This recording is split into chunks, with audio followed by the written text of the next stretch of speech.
এই ছাদে কিন্তু আমরা সকালবেলা ধান লাগিয়ে দিয়েছিল, আর এখন থেকে বৃষ্টি আছে।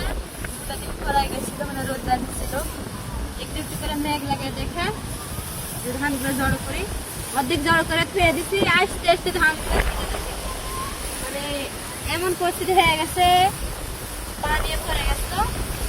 বাবা বাবা একটু ঘর করে হচ্ছে কষ্ট থাকতে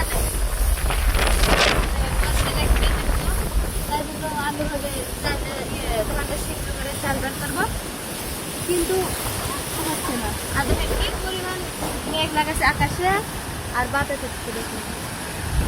আর এই সময় আমরা কষ্ট করে ধানগুলো লাগা দিচ্ছি আস্তে আস্তে, মানে কয়েকদিন হলে 4-5 দিন ছিল এগুলো আমরা পানি করে দিলে হবে, কিন্তু হলো না। কি আর করা হবে, আল্লাহর সাথে কোনোদিন মানতে পারে না কি বাহাত করে। এইটুকু আছে, এইটুকু মানে একবারে ভিজে গেছে। আর যেগুলো হচ্ছে খরা আছে, খরা আছে। আর বাড়ির দিকে তালা থাকলে কি মাটির বাড়ির তালা দিলে ভালো হচ্ছে। আর খোলা আকাশের নিচে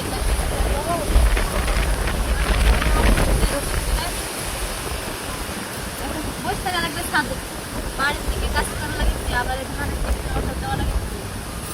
কি আর করার, ঠান্ডা আরে এর পাশে দেখেন বস্তা ফেলে দিচ্ছি, ধানটা জড়ো করে তুলবো, বস্তা উড়ে বরে চালিত করে দিয়েছি। আমাকে দাও তুমি, আমাকে এটা দিয়ে ভরা দেওয়া হচ্ছে। কি পরিমাণ বাতাস হচ্ছে, ঝড় পানি বৃষ্টি থেমে গেল। এখন তুলবো, তাড়াতাড়ি জড়ো করো, তুলি।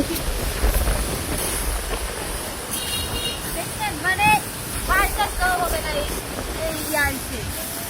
বৃষ্টি হয়ে গেছে তাড়াতাড়ি। মানে ধানটা সিদ্ধ করে যে একটা মানে বাক্স বলে তাই হচ্ছে।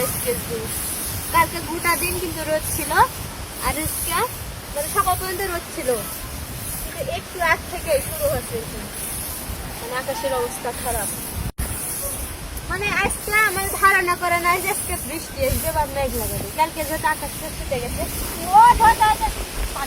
বুঝতে পারবো না যে এসে বৃষ্টি আসবে। মানে জল করতে করতে ধানগুলা এ হয়ে গেছে। কষ্ট করে ধানগুলো করা আবার সিদ্ধ করা, এগুলো কি একটা অবস্থা বলুন।